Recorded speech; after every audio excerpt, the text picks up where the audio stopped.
तो इससे पहले हमने हिंदी साहित्य के इतिहास के विषय में जाना था और वहाँ पर हिंदी साहित्य के इतिहास से संबंधित जो आपके एग्जाम में प्रश्न पूछे जाते हैं तो वो किस प्रकार के प्रश्न पूछे जाते हैं वो सारी चीज़ें हमने जानी थी। उसके बाद हमने समझा आदिकाल के विषय में। आदिकाल को हमने कंप्लीट किया। आदिकाल के से संबंधित जितने भी आपके एग्जाम में प्रश्न पूछे जाते हैं, किस प्रकार से प्रश्न पूछे जाते हैं, किन किन बिंदुओं से पूछे जाते हैं, आदिकाल को हमने इन डिटेल पढ़ लिया था। इसके बाद अब जो हम पढ़ने वाले हैं वो है आपका पूर्व मध्य काल, जिसे हम कहते हैं भक्ति काल। और इसका जो समय काल है वो है आपका 1350 ईस्वी से 1650 ईस्वी तक। ठीक। अब यदि इसके समय काल की बात की जाए तो आदिकाल के बाद आए इस युग की समय सीमा कुछ विद्वान 1375 बीसी और उसके बाद 1700 बीसी इतना भी मानते हैं। ठीक, ये चीज़ें आपको भी याद रखनी है। लेकिन जब कभी भी आपको ऑप्शन में दिखेगा तो आप हमेशा ही याद रखोगे कि 1350 ईस्वी से 1650 ईस्वी ही आपको टिक करना है। ठीक। इसके बाद यदि इसके अन्य नाम की बात की जाए तो इसके अन्य नाम होते हैं, जॉर्ज ग्रियर्सन जो थे उन्होंने इसका नाम रखा था स्वर्ण काल। ठीक। इसके बाद श्याम सुंदर दास जी ने इसका जो नाम रखा था वो रखा था स्वर्ण युग। ठीक, इसमें कंफ्यूज नहीं होना है, यह है आपका स्वर्ण काल और यह है आपका स्वर्ण युग। ठीक। इसके बाद आपका आचार्य रामचंद्र शुक्ल जो थे उन्होंने जो नाम रखा था वो था आपका भक्ति काल। ठीक, नाम से काफ़ी बार आपके एग्जाम में प्रश्न पूछे जाते हैं कि ये नाम किसने दिया था या फिर इस काल को किस नाम से जाना जाता है। वहाँ पर 4 ऑप्शन होते हैं आपके और उन 4 ऑप्शन में से आपको सही नाम पहचानना होता है कि इस नाम को किस काल से जाना जाता है। ठीक, और इस काल का और क्या नाम होता है, तो ये सारी चीज़ें आपको नाम से संबंधित पता होनी चाहिए। ठीक। इसके बाद है आपका हजारी प्रसाद द्विवेदी। हजारी प्रसाद द्विवेदी जी ने नाम रखा था लोक जागरण। ठीक, तो ये चीज़ आपको अच्छे समझ आ गई होगी। नेक्स्ट पॉइंट की ओर बढ़ते हैं। माना जाता है कि संपूर्ण साहित्य के श्रेष्ठ कवि और उत्तम रचनाएं, संपूर्ण साहित्य की बात की जा रही है, टोटल साहित्य की बात की जा रही है अब तक, यानी कि पास्ट में जब साहित्य की स्टार्टिंग की बात की गई थी तो वहाँ से लेकर आज यहाँ पर हम खड़े हुए हैं यहाँ तक, अब तक की बात की जा रही है। तो श्रेष्ठ कवि, अब तक के सबसे श्रेष्ठ कवि और अब तक की सबसे उत्तम रचनाएं वो सिर्फ इसी काल में हमें देखने को मिली हैं। ठीक, तो ये चीज़ आपको अच्छे समझ आ गई होगी। नेक्स्ट पॉइंट की ओर बढ़ते हैं, तब तक आप इसका स्क्रीनशॉट ले लीजिए।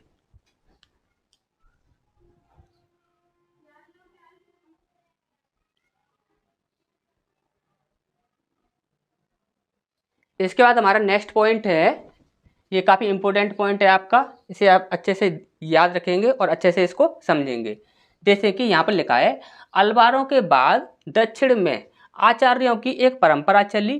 ठीक, और उस परंपरा में क्या था कि रामानुजाचार्य, क्या रामानुजाचार्य जो थे वो प्रमुख थे। ठीक, अब आप यहाँ पर ध्यान से समझिएगा, यहाँ पर प्रश्न किस प्रकार से बनेगा आपका वो चीज़ देखिएगा। ठीक, तो रामानुजाचार्य जो थे वो आपके प्रमुख थे इसमें। अब इसके बाद रामानुजाचार्य की परंपरा में, क्या रामानुजाचार्य की परंपरा में कौन हुए, रामानंद हुए। कौन हुए, रामानंद हुए। अब कौन है यहाँ पर, रामानंद है। ठीक, ये चीज़ आपको अच्छे समझ आ गई होगी। अब यहाँ पर रामानंद से संबंधित यहाँ पे जो प्रश्न पूछा जाता है वो क्या होता है, ध्यान से समझ लीजिएगा। जो रामानंद जो थे इनका व्यक्तित्व असाधारण था, लेकिन इन्होंने सबसे मुख्य कार्य क्या किया था कि इस काल के अंदर आपसे पूछा जाएगा कि इस काल के अंदर जो ऊंच नीच का जो भेदभाव था वो किसने समाप्त किया था। ठीक, और समाप्त किस प्रकार से किया था, तो किसी भी प्रकार से आपका जो प्रश्न है वो बनकर आएगा। ठीक, तो यहाँ पर आपसे पूछा जाएगा, तो देखिए आप ध्यान से समझिए, रामानंद हुए जिनका व्यक्तित्व क्या था, असाधारण था। उन्होंने भक्ति के क्षेत्र में ऊंच नीच का भेदभाव जो था उसे समाप्त कर दिया।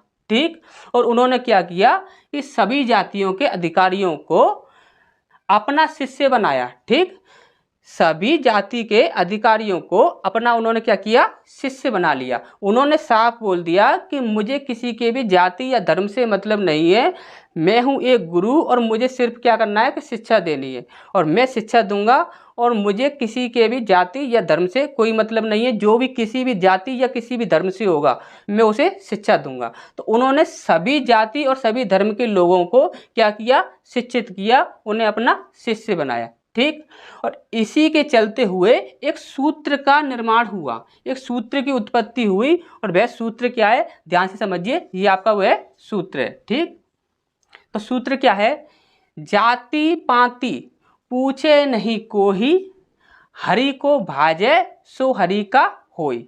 अब यहाँ पर इसका काफ़ी गहरा अर्थ है, इसे आप ध्यान से समझिएगा। देखिए दोबारा से पढ़कर बताते हैं, जाति पाति पूछे नहीं कोई, हरि को भाजे सो हरि का होई। इसका अर्थ क्या होता है, इसका अर्थ ये होता है कि देखिए भगवान को किसी के भी जाति या धर्म से कोई भी मतलब नहीं है। इसका जो अर्थ है वो हम आपको बता रहे हैं, भगवान को किसी के भी जाति या धर्म से कोई भी मतलब नहीं है। जो भगवान को पूजेगा और सच्चे दिल से जो भगवान को मांगेगा और जो मानेगा, और भगवान सिर्फ उसी के होंगे। ठीक, यहाँ पर साफ साफ यही बात बोली गई है, जाति पाति पूछे नहीं कोई, जाति पाति को कोई नहीं पूछेगा, हरि को भाजे सो हरि का होई। हरि उसी के हैं जो हरि का भजन करेगा, जो हरि को मानेगा। ठीक, तो ये चीज़ आपको अच्छे समझ आ गई होगी। नेक्स्ट पॉइंट की ओर बढ़ते हैं। रामानंद ने विष्णु के अवतार राम की उपासना पर बल दिया। ठीक, काफ़ी डीप में जब प्रश्न बनता है तो इस प्रकार के प्रश्न बनकर आते हैं। कैसे बनकर आएंगे, आपसे पूछा जाएगा कि रामानंद ने किस भगवान की उपासना पर बल दिया था। तो ऐसी चीज़ों को लोग क्या करते हैं कि इग्नोर कर देते हैं, और ऐसी चीज़ें जब डीप में प्रश्न बनते हैं ना, तो इसी प्रकार के प्रश्न बनकर आते हैं आपके। ठीक, अब इसके बाद नेक्स्ट पॉइंट है आपका, वल्लभाचार्य। वल्लभाचार्य ने पुष्टि मार्ग की स्थापना की। वेरी वेरी मोस्ट इंपॉर्टेंट है, पुष्टि मार्ग की स्थापना किसने की, तो आप बताओगे किसने की थी, वल्लभाचार्य ने की थी। ठीक, अब यहाँ पर आपसे पूछा जाए कि वल्लभाचार्य ने किसकी उपासना पर बल दिया था, तो आप बताओगे वल्लभाचार्य ने विष्णु के अवतार श्री कृष्ण भगवान जो थे, कृष्ण भगवान जो थे, उनकी उपासना पर बल दिया था। ठीक, तो ये चीज़ आपको अच्छे समझ आ गई होगी। नेक्स्ट पॉइंट की ओर बढ़ते हैं, तब तक आप इसका स्क्रीनशॉट ले लीजिए।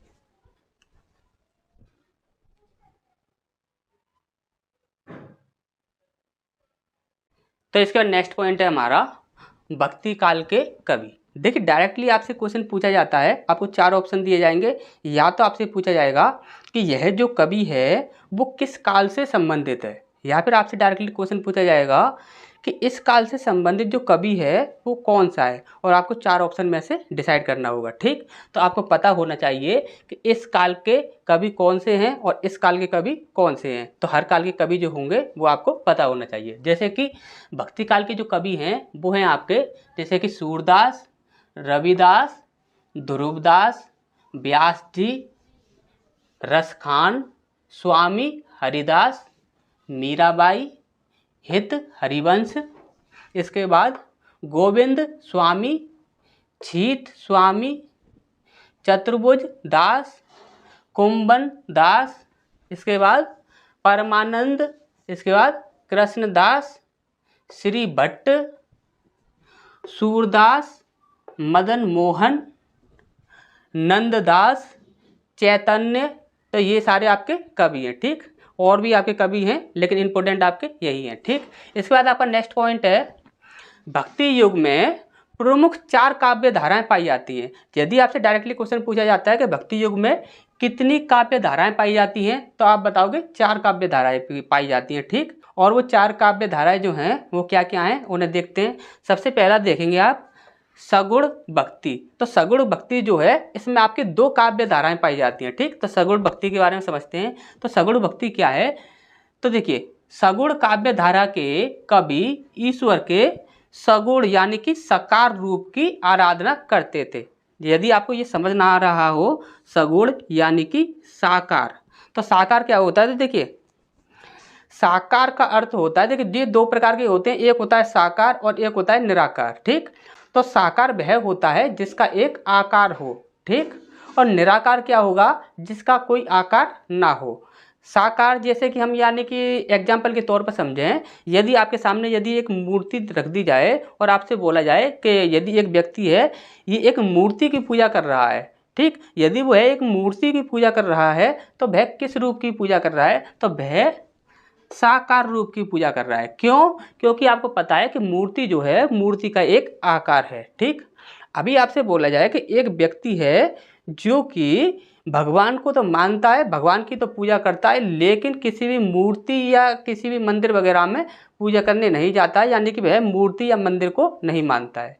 तो वहाँ पर वह क्या है कि वह निराकार रूप को मानता है, यानी कि जिसका कोई आकार नहीं है, जिसका कोई आकार नहीं है, ऐसा भगवान जिसका कोई आकार नहीं है, उस रूप को मानने वाला वह व्यक्ति है। ठीक। तो साकार का अर्थ होता है जिसका एक आकार हो, निराकार का अर्थ होता है जिसका कोई आकार ना हो। ठीक। अब इसके बाद सगुण का अर्थ होता है साकार रूप की आराधना करते थे। ठीक। इसके बाद है सगुण काव्य धारा को मुख्य रूप से दो भागों में बांटा जाता है। ठीक। यहाँ पर आपने देखा होगा 4 काव्य धाराएं मिलती हैं, तो यहाँ पर ये हैं, ये जो आपकी 2 काव्य धाराएं इस पॉइंट के अंदर मिलती हैं आपको।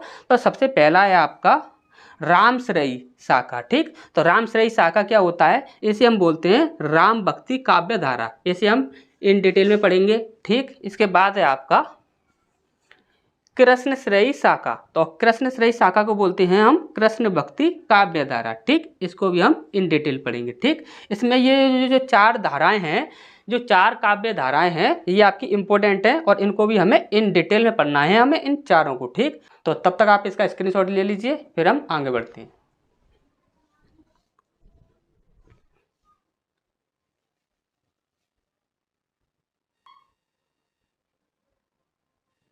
इसके बाद नेक्स्ट पॉइंट है हमारा निर्गुण भक्ति। अब ये निर्गुण भक्ति में निर्गुण काव्य धारा के कवि ईश्वर के निर्गुण यानी कि निराकार रूप की आराधना करते थे। निराकार का मतलब क्या होगा, जिसका आकार ना हो। ठीक। अब निर्गुण काव्य धारा के कवियों को 2 भागों में बांटा गया था। सबसे पहला था आपका ज्ञानाश्रयी शाखा। ज्ञानाश्रयी शाखा को क्या कहते हैं हम, संत काव्य धारा। ठीक। इसके बाद आपका चौथा पॉइंट है प्रेमाश्रयी शाखा, जिसे हम कहते हैं सूफी काव्य धारा। तो काव्य धारा कितनी थी, यहाँ पर 4 हमने बताई थी आपको, तो 2 हमने पहले वाले में बताई थी और 2 इसमें है, तीसरा और चौथा। ठीक। अब इन्हीं को हमें इन डिटेल में पढ़ना है। सबसे पहला है हमारा राम काव्य धारा के प्रमुख कवि जान लेते हैं। ठीक। तो राम काव्य धारा के प्रमुख कवि हैं सबसे पहला तुलसीदास। तुलसीदास के बारे में यदि बात की जाए तो इनके जन्म के विषय में अभी तक किसी ने भी नहीं बता पाया है कि इनका जन्म कब हुआ था। ठीक। तो यहाँ पर इनका जो जन्म है इस पर हमेशा ही विवाद रहा है। ठीक। इनके जन्म के विषय में अभी तक किसी ने भी नहीं बता पाया है। इसके बाद नेक्स्ट पॉइंट है, इन्होंने राम कथा को अवधि रूप दिया था। ठीक। क्या दिया था, अवधि रूप दिया था। तो ये आपका इंपॉर्टेंट है कि राम कथा जो थी उसे अवधि रूप किसने दिया था, तो किसने दिया था, तुलसीदास जी ने दिया था। ठीक। इसके बाद आपका नेक्स्ट पॉइंट है, इनके कुल 13 ग्रंथ थे। टोटल कितने ग्रंथ थे, 13 ग्रंथ थे, जिसमें से पहला दोहावली, कवितावली, गीतावली, कृष्ण गीतावली, विनय पत्रिका, काफ़ी बार पूछा गया है विनय पत्रिका, रामलला नेहछू। इसके बाद है आपका वैराग्य संदीपनी, बर्वे रामायण, पार्वती मंगल, ये भी काफ़ी बार पूछा गया है, पार्वती मंगल। ठीक। इसके बाद है आपका जानकी मंगल। ठीक। इसके बाद है आपका हनुमान बाहुक। इसके बाद है आपका रामाज्ञा। इसके बाद लास्ट 13वां है आपका रामचरितमानस। ये भी आपका काफ़ी बार पूछा गया है। ठीक। तो यहाँ तक आपको अच्छे से समझ आ गया होगा। नेक्स्ट पॉइंट की ओर बढ़ते हैं, तब तक आप इसका स्क्रीनशॉट ले लीजिए।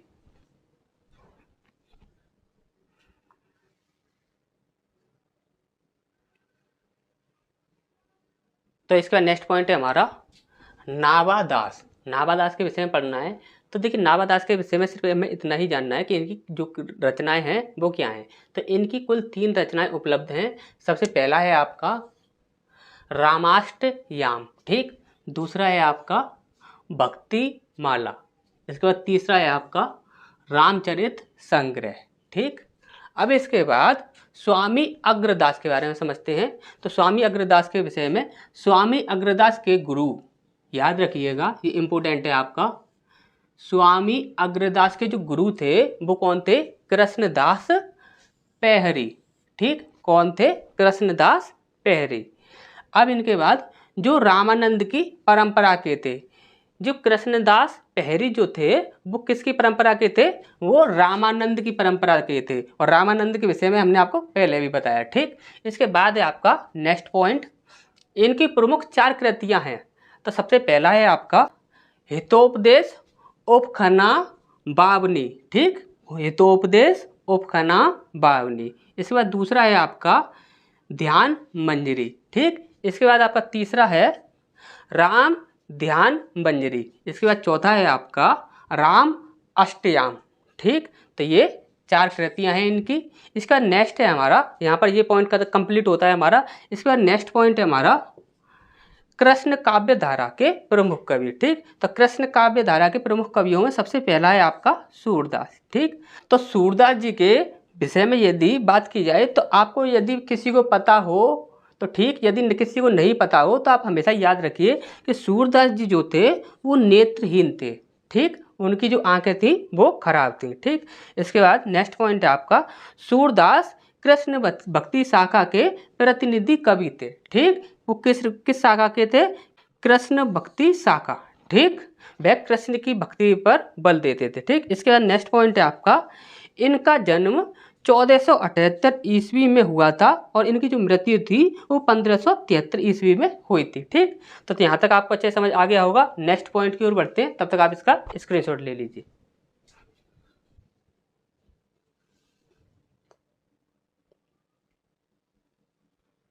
इसके बाद नेक्स्ट पॉइंट है हमारा सूरदास जी की रचनाएं। ठीक, ये आपका very very most important point है। सूरदास जी की रचनाएं जो हैं वो 3 पुस्तकों में हैं। ठीक, उसमें से सबसे पहला है आपका सूर सारावली। ठीक, तो सूर सारावली जी आपकी पहली पुस्तक है, और इस पुस्तक की बात की जाए तो इसमें 1103 पद हैं। कुल कितने पद हैं? 1103 पद हैं। अब दूसरी पुस्तक की बात की जाए तो ये है आपका सूर सागर। ठीक, तो सूर सागर की बात की जाए तो इसमें 12 स्कंद। ठीक, 12 स्कंद और 1.25 लाख पद थे। कितने पद थे? 1.25 लाख पद थे। लेकिन इस बात को आप याद रखिए, 1.25 लाख पद थे, लेकिन अब बात की जाए तो अब सिर्फ 45,000 ही है। ठीक, ये भी आपका पॉइंट काफी बार एग्जाम में पूछा जा चुका है। ठीक, इसका आधार श्रीमद् भागवत पुराण है। ठीक, यहाँ पर आप याद रखिएगा कि यदि आपसे पूछा जाए कि कितने पद थे तो आप बताओगे 1.25 लाख पद थे। ठीक, 1,25,000 पद थे। लेकिन पूछा जाए कि वर्तमान में कितने हैं या कितने रह गए हैं, इस प्रकार से ही आपका प्रश्न पूछा जाएगा, तब आप बताओगे 45,000। ठीक, अब इसके बाद नेक्स्ट है आपकी जो तीसरी बुक है वो है आपका साहित्य लहरी। ठीक, तो यहाँ पर ये कंप्लीट होता है। इसके बाद आप हमें पढ़ना है कुंभन दास। तो कुंभन दास के विषय में पढ़ते हैं। तो ये अष्टछाप के प्रमुख कवि थे। ठीक, तो कुंभन दास जो थे वो क्या थे? अष्टछाप के प्रमुख कवि थे। और इसके बाद नेक्स्ट पॉइंट है इनका जन्म 1513 में गोवर्धन मथुरा में हुआ था। मथुरा में जो गोवर्धन स्थान है वहाँ पर इनका जन्म हुआ था। और इनकी यदि मृत्यु की बात की जाए तो 1582 को इनकी मृत्यु हुई थी। ठीक, तो यहाँ तक आपको अच्छे से समझ आ गया होगा। तो नेक्स्ट पॉइंट की ओर बढ़ते हैं, तब तक आप इसका स्क्रीनशॉट ले लीजिए।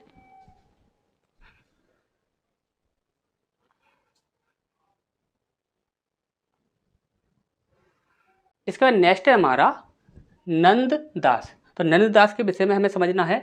तो ये 16वीं सदी के अंतिम चरण के कवि थे। ठीक, ये 16वीं सदी के कवि तो थे लेकिन अंतिम चरण के। ठीक, अब इसके बाद इनका जन्म 1513 में रामपुर में हुआ था और इनकी जो मृत्यु थी वो 1583 ईस्वी में हुई थी। देखिए, जन्म कब हुआ इससे संबंधित प्रश्न तो आपके पूछे ही जाते हैं, लेकिन साथ ही साथ आपके जो स्थान जो होता है, कभी प्रश्न पूछा जाता है कि इनका जन्म जो हुआ था वो किस स्थान पर हुआ था, या फिर इन्होंने जो शिक्षा प्राप्त की तो किस स्थान से शिक्षा प्राप्त की। तो स्थानों के नाम जहाँ भी दिए हों तो उन्हें आप अच्छे से समझ लीजिए, उन्हें अच्छे से याद कर लीजिए, क्योंकि स्थानों से संबंधित भी आपके प्रश्न एग्जाम में पूछे जाते हैं। ठीक, इनकी जो भाषा थी वो ब्रज भाषा थी। ठीक, ये आपको याद रखना है। और जो अपनी रचनाएं जो होंगी इनकी वो भी आपकी ब्रज भाषा में होंगी। ठीक, अब इनके बाद है इनकी कुल 13 रचनाएं प्राप्त हुई हैं। ठीक, कितनी रचनाएं प्राप्त हुई हैं? 13 रचनाएं प्राप्त हुई हैं। ठीक, तो सबसे पहली है यहाँ पर रास पंचाध्यायी। ठीक। इसके बाद दूसरी है हमारी सिद्धांत पंचाध्यायी, ठीक। इसके बाद तीसरी है अनेकार्थ मंजरी, ठीक। इसके बाद चौथी है आपकी मान मंजरी। इसके बाद पांचवी है रूप मंजरी, छठवीं विरह मंजरी, सातवीं भंवर गीत, ठीक। इसके बाद आपकी आठवीं है गोवर्धन लीला। इसके बाद नौवीं है आपकी श्याम सगाई, 10वीं है रुक्मिणी मंगल, ठीक। इसके बाद 11वीं है आपकी सुदामा चरित्र। इसके बाद 12वीं है आपकी पदावली, और ये आपकी इंपोर्टेंट है, ठीक, काफ़ी बार पूछी गई है आपकी पदावली, ठीक, इसे आप याद रखिए। इसके बाद आपकी 13वीं है भाषा दशम स्कंद, ठीक, इसे आप याद रखिए। पदावली ये आपकी काफ़ी बार पूछी गई है, इसे आप याद रखिए, ठीक। इसके बाद हमें पढ़ना है रसखान के विषय में। तो रसखान के विषय में क्या है, इनकी, देखिए इनकी नहीं होगा, ये इनका होगा, ठीक। तो इनका असली नाम सैयद इब्राहिम था, ठीक। इनका असली नाम क्या था, सैयद इब्राहिम, ठीक। ये चीज़ भी आप याद रखिए। इसके बाद नेक्स्ट पॉइंट है आपका, इनका जन्म हरदोई में 1533 से 1558 के बीच हुआ था। कभी कभी क्या होता है कि कुछ लेखक ऐसे भी हैं जिनके क्या है कि जन्म के विषय में कुछ भी अभी तक किसी को पता नहीं लग पाया है कि इनका जन्म कब हुआ था। और यहाँ पर आप देखोगे तो इनका जो जन्म है ये निश्चित नहीं है, लेकिन इतना कंफर्म है कि 1533 से 1558 के बीच में हुआ था। तो यहाँ पर ये चीज़ आपको अच्छे से समझ आ गई होगी। इसका नेक्स्ट पॉइंट है, इन्होंने अपना संपूर्ण जीवन कृष्ण भक्ति को समर्पित कर दिया था, ठीक। इन्होंने अपना संपूर्ण जो जीवन था वो कृष्ण भक्ति को समर्पित कर दिया था। इनको प्रेम रस की खान कहा जाता है। ये आपका वेरी वेरी मोस्ट इम्पोर्टेंट है, आपसे पूछा जाता है कि प्रेम रस की खान किसे कहा जाता है। तो अब आप क्या बताओगे कि प्रेम रस की खान किसे कहा जाता है, रस खान को कहा जाता है, ठीक।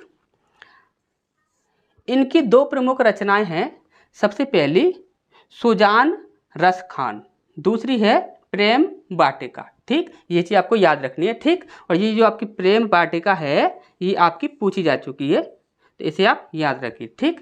तो नेक्स्ट पॉइंट की ओर बढ़ते हैं, तब तक आप इसका स्क्रीनशॉट ले लीजिए।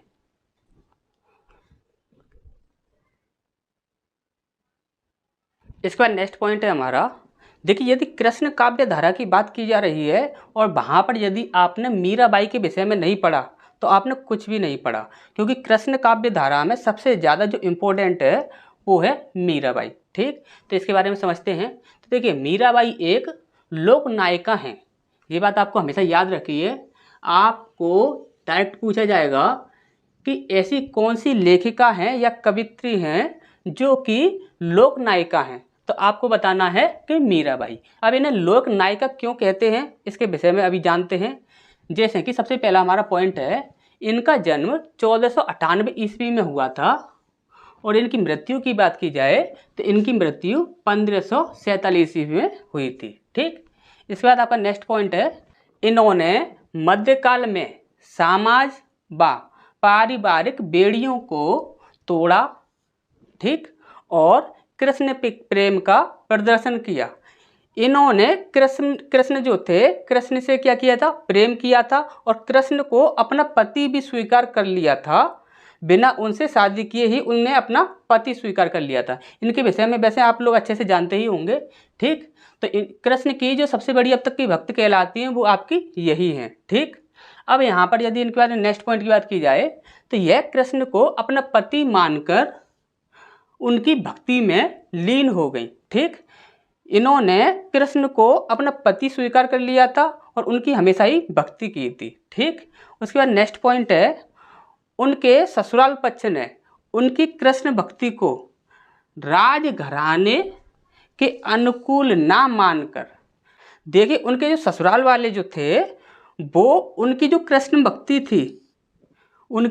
भक्ति थी उसे राजघराने के अनुकूल नहीं मानते थे, ठीक। और समय समय पर क्या करते थे, जब उन्हें अनुकूल ना मानकर तो समय समय पर क्या करते थे, उनका अपमान करते थे। क्या करते थे, उन पर अत्याचार करते थे, उनका अपमान किया करते थे, ठीक। अब इसका नेक्स्ट पॉइंट है आपका, इनकी सभी रचनाएं मीराबाई पदावली में संग्रहित हैं। इनकी सभी रचनाओं के विषय में जानना है तो हमें क्या पढ़ना होगा, मीराबाई पदावली, ठीक। तो यहाँ तक आपको अच्छे समझ आ गया होगा। नेक्स्ट पॉइंट की ओर बढ़ते हैं, तब तक आप इसका स्क्रीनशॉट ले लीजिए।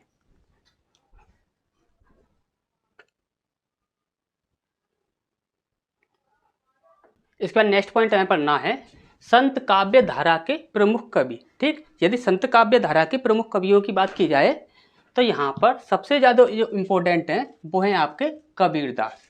ठीक, अब कबीरदास के विषय में समझते हैं।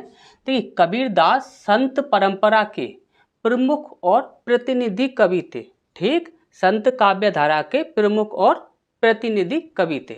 इसका नेक्स्ट पॉइंट है इनके जन्म के विषय में देखिए ठोस प्रमाण नहीं मिले हैं कि इनका जन्म कब हुआ था, लेकिन यहाँ पर दिया हुआ है जनश्रुतियों के अनुसार कबीर का जन्म 1398 ईस्वी में और मृत्यु 1518 ईस्वी में हुई थी। ठीक, अब देखिए ये जनश्रुति क्या होती है, यदि आपको ये समझ में ना आ रहा हो जनश्रुति क्या कहते हैं, तो देखिए जन का मतलब होता है लोग और श्रुत का मतलब होता है सुनना। ठीक, तो लोगों के द्वारा सुनी हुई बातों से, क्या लोगों के द्वारा सुनी हुई बातों से ऐसा प्रतीत हुआ है, ठोस सबूत नहीं है लेकिन ऐसा प्रतीत हुआ है कि उनका जन्म जो है वो 1398 ईस्वी में हुआ है। ठीक, लेकिन इसके कोई ठोस प्रमाण नहीं मिले हैं अब तक। ठीक, कबीर नीरू और नीमा नामक जलाहा दंपति को तालाब के किनारे मिले थे। ठीक, ये जो हैं कबीरदास जी जो थे वो नीरू और नीमा के खुद के पुत्र नहीं थे, ये इन्हें सिर्फ तालाब के किनारे पर पड़े मिले थे। ठीक, तालाब के किनारे पर, यदि दंपति का अर्थ किसी को यदि नहीं पता हो कि दंपति क्या होता है, तो दंपति कहते हैं पति पत्नी के जोड़े को। ठीक, ये नीरू और नीमा ये पति पत्नी का एक जोड़ा था जिसे हम दंपति कह रहे हैं। ठीक, अब इसके बाद और इन्होंने ही कबीर का लालन पालन किया। नीरू और नीमा जो दंपति थे वो कबीरदास को वहाँ से तालाब के किनारे से ले आए और उसके बाद उनका क्या किया, लालन पालन किया। ठीक, इसके बाद नेक्स्ट पॉइंट है कबीर के गुरु का नाम रामानंद था। ये very very most important point है आपका। ठीक, इंपोर्टेंट की कैटेगरी में डाल दीजिए क्योंकि ये काफ़ी बार प्रश्न पूछा गया है और ये पूछा जाता है, याद रखिए इस प्रश्न को। कबीर के गुरु कौन थे, रामानंद थे। लेकिन एक इंटरेस्टिंग बात ये भी है कबीर के गुरु रामानंद थे लेकिन फिर भी वह लिखना पढ़ना नहीं जानते थे।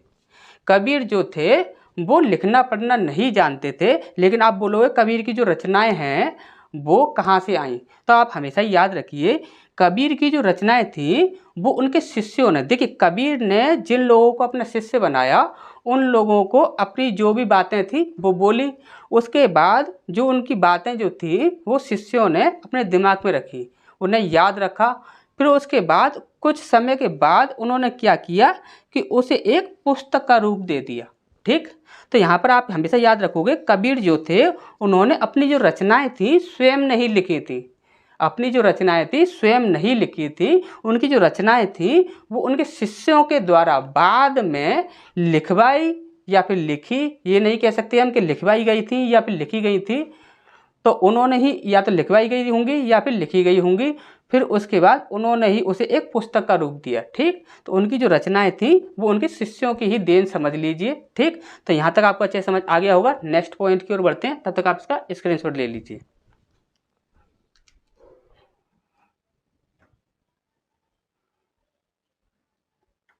इसके बाद नेक्स्ट पॉइंट है हमारा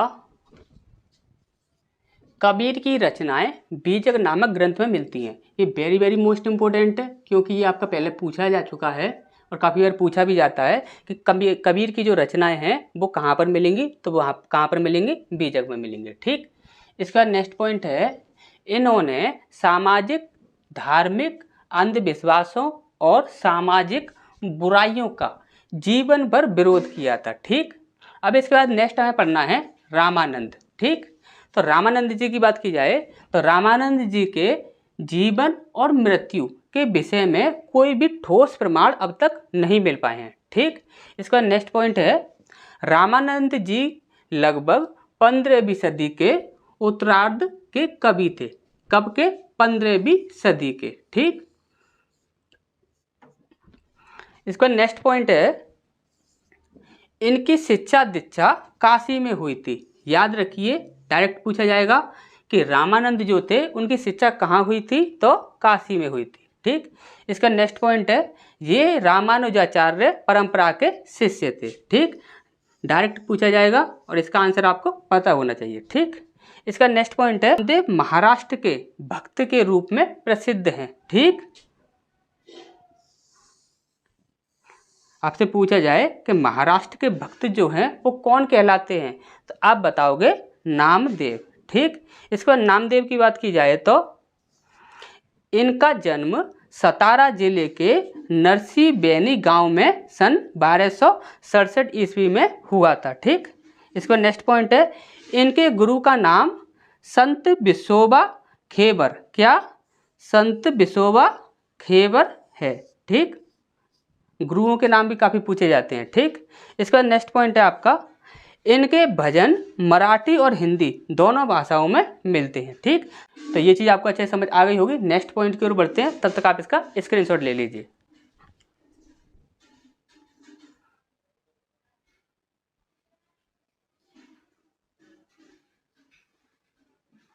तो इसके बाद नेक्स्ट पॉइंट है हमारा सूफी काव्य धारा के प्रमुख कवि। ठीक, इसे हमें देखना है।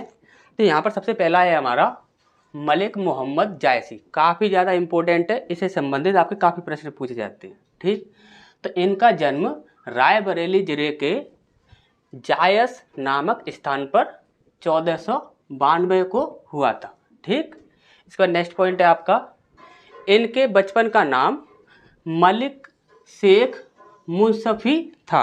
ठीक, ये काफ़ी ज़्यादा इंपॉर्टेंट है, बचपन के नाम से भी काफ़ी प्रश्न पूछे जाते हैं आपके। ठीक, इसका नेक्स्ट पॉइंट है इनकी प्रमुख रचनाएं हैं पद्मावत, इसको आप याद रखिए, पद्मावत, अखरावट, आखिरी कलाम, इसे भी याद रखिए। ठीक, जो आपकी इंपॉर्टेंट है वो हम आपको बताते जा रहे हैं। एक हो गई आपकी पद्मावत और एक हो गई आपकी आखिरी कलाम। ठीक, और इसके बाद है आपकी चित्ररेखा, ये भी आपकी इंपॉर्टेंट है। ठीक, इनको आप याद रखिए। इसका नेक्स्ट पॉइंट है हमें पढ़ना है मुल्ला दाऊद के बारे में। ठीक, तो मुल्ला दाऊद के बारे में है इनका एक महत्वपूर्ण ग्रंथ है जिसका नाम क्या है चंदायन। ठीक, क्या है चंदायन। इसकी रचना 1369 ईस्वी में हुई थी। यह प्रेमाख्यानक परंपरा का दूसरा काव्य है। ठीक, इसके बाद आपका नेक्स्ट पॉइंट है कुतुबन। कुतुबन के बारे में पढ़ना है हमें।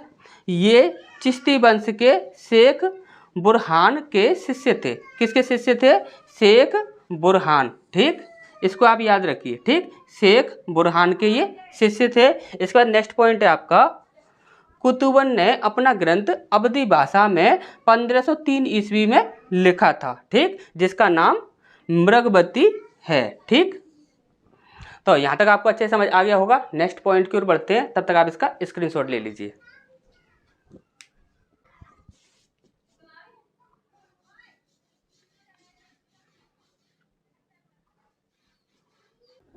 तो इसके बाद हमें नेक्स्ट पॉइंट देखना है भक्ति काल की फुटकल रचनाएं। देखिए, भक्ति काल के अंदर आप अच्छे से जानते हो जितने भी आपकी इम्पोर्टेंट जो भी आपकी रचनाएं हैं और जो आपकी पुस्तकें हैं वो सारी ही रचनाएं आपकी 80% जितनी भी आपकी रचनाएं जो आपके एग्जाम में पूछी जाती हैं वो सारी ही आपकी भक्ति काल से ही पूछी जाती हैं। तो यहाँ पर जितनी भी आपकी इम्पोर्टेंट पुस्तकें और आपकी रचनाएं जो होंगी वो सभी हम यहाँ पर कवर करने वाले हैं। ठीक, तो यहाँ पर सबसे पहले हमें देखना है पंच सहेली। पंच सहेली जो है वो छीहल एक राजपूताना कवि थे, इन्होंने लिखी थी। ठीक, इसके बाद इसका नेक्स्ट पॉइंट है इन्होंने 1575 ईस्वी में पंच सहेली नामक एक छोटी सी किताब लिखी थी। इस पुस्तक का छंद जो था, देखिए छंद से ही प्रश्न पूछा जा सकता है कि इस पुस्तक का छंद कौन सा था। जितने भी आपके इंपॉर्टेंट पॉइंट है वो सारे ही आपके इंपॉर्टेंट रहेंगे। ठीक, तो यहाँ पर इस पुस्तक का जो छंद है वो क्या है आपका दोहा।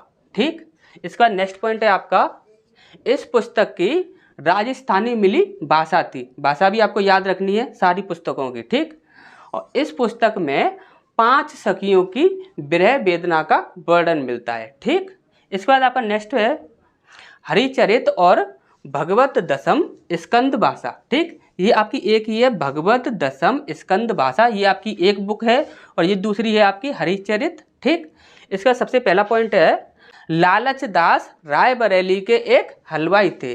ये जो दोनों पुस्तकें लिखी गई हैं ये किसके द्वारा लिखी गई हैं? लालच दास, और जो क्या थे? रायबरेली के रहने वाले एक हलवाई थे। ठीक, इसका नेक्स्ट पॉइंट है, इन्होंने 1585 ईस्वी में हरिचरित और 1587 ईस्वी में भागवत दशम स्कंद भाषा नामक 2 पुस्तकें लिखी थी। ठीक, पहली 1585 में और दूसरी 1587 में। ठीक, इसके बाद आपका नेक्स्ट पॉइंट है, इसकी अवधी भाषा मिली थी। ठीक, इसकी भाषा कौन सी थी? अवधी मिली। ठीक, तो यहाँ तक आपको अच्छे समझ आ गया होगा। नेक्स्ट पॉइंट की ओर बढ़ते हैं, तब तक आप इसका स्क्रीनशॉट ले लीजिए।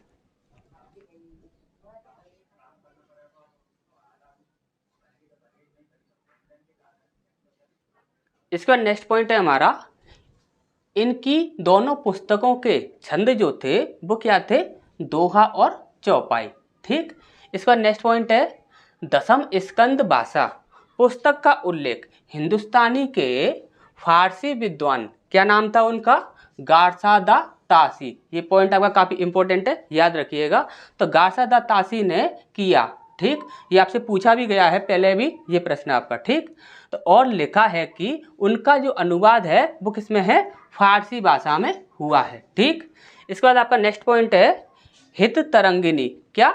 हित तरंगिनी। हित तरंगिनी के रचयिता हैं आपके कृपा राम। कृपा राम ने 1598 ईस्वी में हित तरंगिनी नामक ग्रंथ लिखा था। ठीक, इसका नेक्स्ट पॉइंट है, इसका छंद जो है वो क्या है आपका? वो है आपका दोहा। ठीक, इसका नेक्स्ट है हमारा, यहाँ पर ये 3 है, रुक्मणी मंगल, उसके बाद छप्पे नीति, और इसका तीसरा है कवित्त संग्रह। ठीक, अब इनके बारे में पढ़ते हैं। यहाँ पर आप देख रहे हो, सबसे पहला पॉइंट है आपका महापात्र नरहरि बंदीजन। तो महापात्र नरहरि बंदीजन का जो जन्म था वो हुआ था 1562 ईस्वी में, और इनकी मृत्यु की बात की जाए तो 1667 ईस्वी में इनकी मृत्यु हुई थी। ठीक, वो भी देखिए मानी जाती है, यहाँ पर ये कंफर्म नहीं है कि ऐसा ही हुआ था, लेकिन यहाँ पर क्या है, ये मानी जाती है। इस बात पर हमेशा ही आप याद रखिए, गौर कीजिएगा कि जब कभी भी आपका माना जाता है इस प्रकार से दिया जाएगा तो वहाँ पर वह कंफर्म नहीं होता है, सिर्फ वहाँ पर एक बात कही जाती है। ठीक, इसके बाद आपका नेक्स्ट पॉइंट है, ये फतेहपुर के रहने वाले थे। ठीक, जैसे कि यहाँ पर लिखा हुआ है यह फतेहपुर के रहने वाले थे, तो यहाँ पर ये कंफर्म है कि ये फतेहपुर के रहने वाले ही थे। ठीक, इसके बाद आपका नेक्स्ट पॉइंट है, अकबर के दरबार में इनका बहुत मान था। ठीक, ये किस समय के काल, किस समय के हैं? तो ये थे आपके अकबर के समय के। ठीक, अकबर का जो शासनकाल था उस समय की बात है ये। इन्होंने ये तीनों ग्रंथ लिखे थे। ठीक, तो नेक्स्ट पॉइंट की ओर बढ़ते हैं, तब तक आप इसका स्क्रीनशॉट ले लीजिए।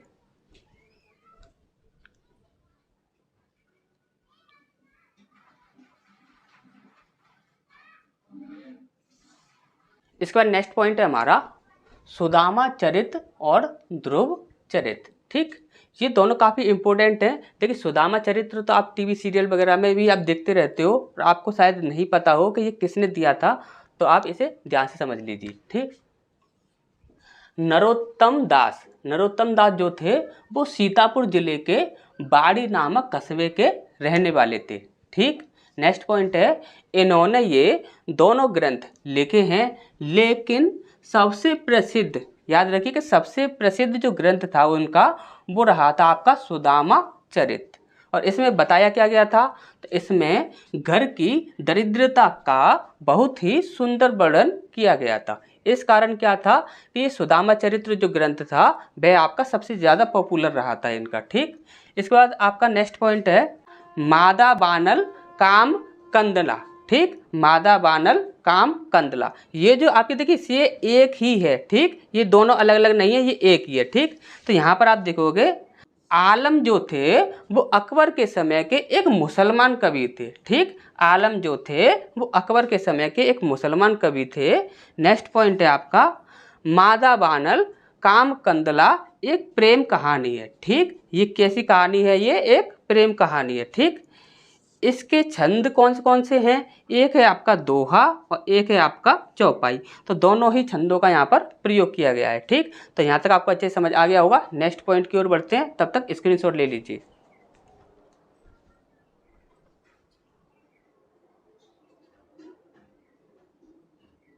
इसके बाद हमारा नेक्स्ट पॉइंट है सत प्रश्नोत्तरी। सत प्रश्नोत्तरी के बारे में समझते हैं। यहाँ पर आप देखोगे कि मनोहर एक कच्छवाहे सरदार थे। कौन थे? कच्छवाहे सरदार थे जो अकबर के दरबार में रहते थे। ठीक, इन्होंने ये प्रश्नोत्तरी दिया था। ठीक, ये फारसी और संस्कृत के अच्छे विद्वान थे। तो ये जो दिया होगा वो भी आपका फारसी और संस्कृत भाषा में ही दिया होगा। ठीक, इसके बाद नेक्स्ट पॉइंट है यह फारसी कविताओं में अपना उपनाम, ये आपको याद रखना है, ये अपना उपनाम जो देते थे वो क्या देते थे? तोसनी। ठीक, अब यहाँ पर आपसे कैसे भी प्रश्न पूछा जा सकता है कि ये जो आपके मनोहर थे उनका अन्य नाम क्या है, तो आप बताओगे तोसनी। या फिर आपसे पूछा जाए कि वह अपनी फारसी कविताओं में अपना क्या नाम दिया करते थे, तो आपको बताना है तोसनी। ठीक, तो तोसनी ये नाम आपको याद रखना है। ठीक, इसके बाद आपका नेक्स्ट पॉइंट है इन्होंने अपनी पुस्तक सत प्रश्नोत्तरी में नीति और श्रृंगार रस में बहुत सी फुटकल दोहे कहे हैं। ठीक, इसके बाद आपका नेक्स्ट पॉइंट है नखशिकर। नखशिकर क्या है? बलभद्र मिश्रा। बलभद्र मिश्रा जो थे उनके पिता का नाम था काशीनाथ। ठीक, और इनके जो छोटे भाई थे वो एक प्रसिद्ध कवि थे जिनका नाम है आपका केशव दास। ये आपके वेरी वेरी मोस्ट इंपॉर्टेंट है केशव दास, इनके बारे में भी आपको पढ़ना है। ठीक, यहाँ से भी इनकी भी आपकी रचनाएं पूछी जाती हैं। ठीक, नेक्स्ट पॉइंट है इनका श्रृंगार का एक प्रसिद्ध ग्रंथ नागशिखर है। इसमें इन्होंने नायिका के अंगों का वर्णन उपमा, उत्प्रेक्षा, संदेह आदि अलंकारों के द्वारा किया है। तो इसमें इन्होंने क्या दिया था अपने इस ग्रंथ में? तो नायिका के अंगों का वर्णन किया था। किस किस में? उपमा, उत्प्रेक्षा, संदेह आदि अलंकारों के द्वारा किया गया था। ठीक, तो यहाँ तक आपको अच्छे समझ आ गया होगा। नेक्स्ट पॉइंट की ओर बढ़ते हैं, तब तक आप इसका स्क्रीनशॉट ले लीजिए।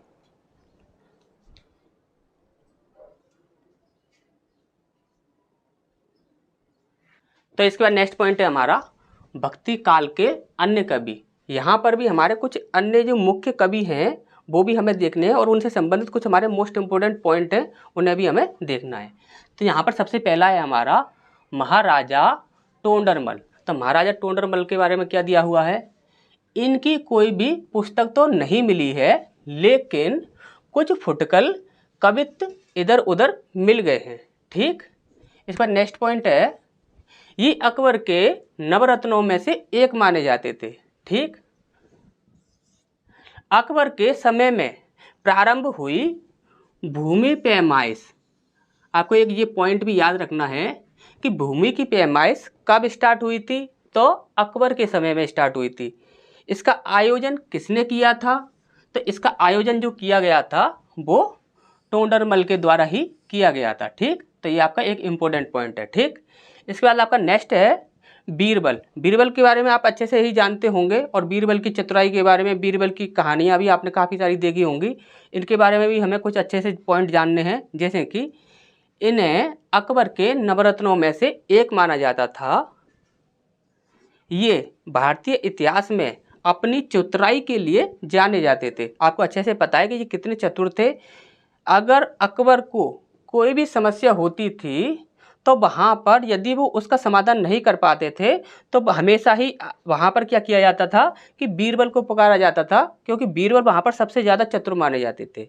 इसके बाद नेक्स्ट पॉइंट है इनकी कोई पुस्तक तो नहीं मिली है लेकिन कई सौ कवित्वों का एक संग्रह भरतपुर में है। कई सौ का मतलब होता है, यदि आपको ये समझ ना आ रहा हो कि कई सौ का मतलब क्या है, यदि देखिए 100 की बात की जाए तो जैसे कि हमने लिखा 100 यानी कि ये हो गया 100, तो ये हो गया 100। अब इसके बाद हमने लिखा यदि 200 लिखा तो ये 200 का एक समूह है, तो ये हो गया 200। ऐसे ही हमने लिख दिया 300, तो 300 लिखा तो वह 300 का एक समूह है। तो इसी प्रकार से कई सौ, तो यानी कि हम यहाँ पर निश्चित नहीं कह सकते कि कितने सौ, लेकिन यहाँ पर ये निश्चय है कि यहाँ पर 100 नहीं है, वो काफ़ी सारे 100 हैं। ठीक, तो कई सौ कवित्वों का एक संग्रह भरतपुर में मिला है। कहाँ पर मिला है? भरतपुर में मिला है। ठीक, इसके बाद इनकी रचनाओं में अलंकार आदि का प्रयोग किया गया है। ठीक, कवित्वों में ये अपना नाम, very very most important point है। यदि आपसे पूछा जाए कि यहाँ पर बीरबल जो थे उनका अन्य नाम क्या है, या फिर आपसे पूछा जाए कि कवित्वों में उनका जो नाम दिया गया था या फिर वो अपना नाम रखते थे वो क्या था, तो आप बोलोगे ब्रह्म। क्या बोलोगे? ब्रह्म। ठीक, तो ये पॉइंट आपको अच्छे से समझ आ गए होंगे। नेक्स्ट की ओर बढ़ते हैं, तब तक आप इसका स्क्रीनशॉट ले लीजिए।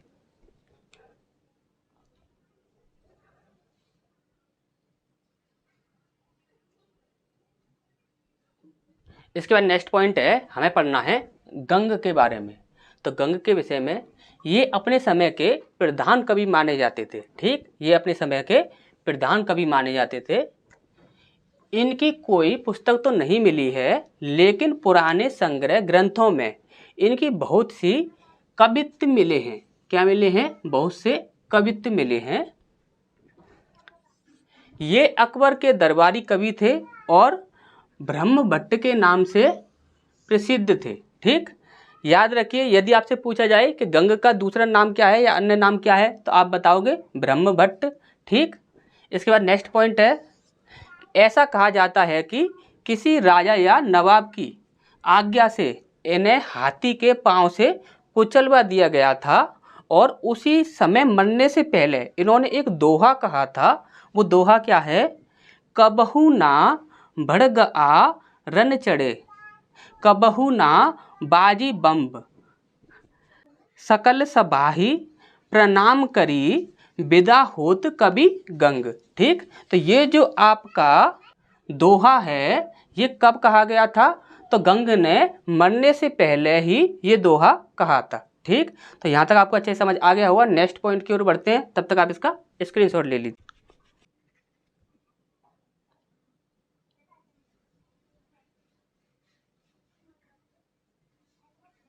इसके बाद नेक्स्ट पॉइंट है हमारा केशव दास। तो ये काफ़ी इंपॉर्टेंट है आपके, ये हमने आपको पहले ही बताया था। ठीक, तो इनका जन्म 1612 में और मृत्यु 1672 के आसपास मानी जाती है। ठीक, ये बात भी आपको याद रखनी है कि मानी जाती है। ठीक, इसके बाद ये और अच्छा नरेश महाराजा राम सिंह के भाई इंद्रजीत की सभा में रहते थे। ठीक, इंद्रजीत की सभा में रहते थे। इसका नेक्स्ट पॉइंट है, केशव दास ने अलंकारों पर कविप्रिय, ठीक, अलंकारों पर कविप्रिय और रसों पर रसिक प्रिय। ठीक, अलंकारों पर कविप्रिय और रसों पर रसिक प्रिय लिखे हैं। ठीक, इसके बाद नेक्स्ट पॉइंट है, ये काव्य में अलंकारों का स्थान सबसे ऊपर मानते थे। ये काव्य में कहते थे कि सबसे ज़्यादा महत्वपूर्ण जो है और सबसे ज़्यादा जो ऊंचा स्थान है वो है आपका किसका? अलंकारों का। ठीक, इसके बाद नेक्स्ट है आपका, इनके कुल 7 ग्रंथ मिले हैं, जिसमें से पहला कवि प्रिय, दूसरा रसिक प्रिय, तीसरा रामचंद्रिका, चौथा वीर सिंह देवचरित्र, पांचवा विज्ञान गीत, छठवा है रतन बावनी और सातवां है जहांगीर जस चंद्रिका।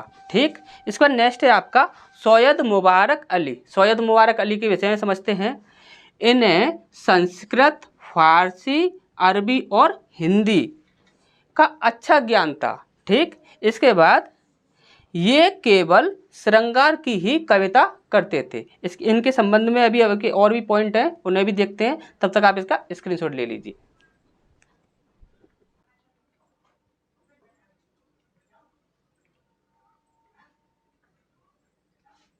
तो इसके बाद नेक्स्ट पॉइंट है हमारा, सैयद मुबारक अली ने नायिका के अंगों का वर्णन बड़े विस्तार से किया है। कहा जाता है कि इन्होंने 10 अंगों को लिया और 10 अंगों के विषय में, प्रत्येक अंग के विषय में 100 दोहे लिख डाले। इतना विस्तार से लिखा था कि प्रत्येक अंग के विषय में 100 दोहे लिख डाले। ठीक, इसके बाद नेक्स्ट पॉइंट है, इनके 2 ग्रंथ मिले हैं। सबसे पहला है आपका अलक शतक और दूसरा है आपका तिल शतक। ठीक, इसके बाद है आपका नेक्स्ट पॉइंट सुंदर के बारे में हमें पढ़ना है। ठीक, तो ये ग्वालियर के ब्राह्मण थे। और शाहजहां के दरबार में कविता सुनाया करते थे।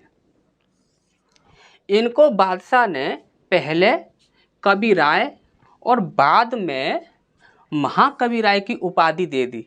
ठीक, इसका नेक्स्ट पॉइंट है, इन्होंने नायिका भेद का एक ग्रंथ लिखा था जिसका नाम है सुंदर श्रृंगार, और जो लिखा था वो कब लिखा था, 1688 में। ठीक, इसके बाद ये आपका एक ग्रंथ था इनका, और इनकी 2 पुस्तकें और थी।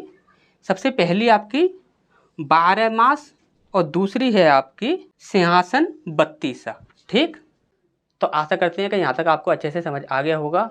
यदि किसी भी प्रकार का यदि कोई कन्फ्यूजन है या फिर कोई डाउट है तो आप कमेंट बॉक्स में कमेंट कीजिए, जो भी आपका कन्फ्यूजन होगा वो दूर किया जाएगा। तो मिलते हैं फिर नेक्स्ट क्लास में।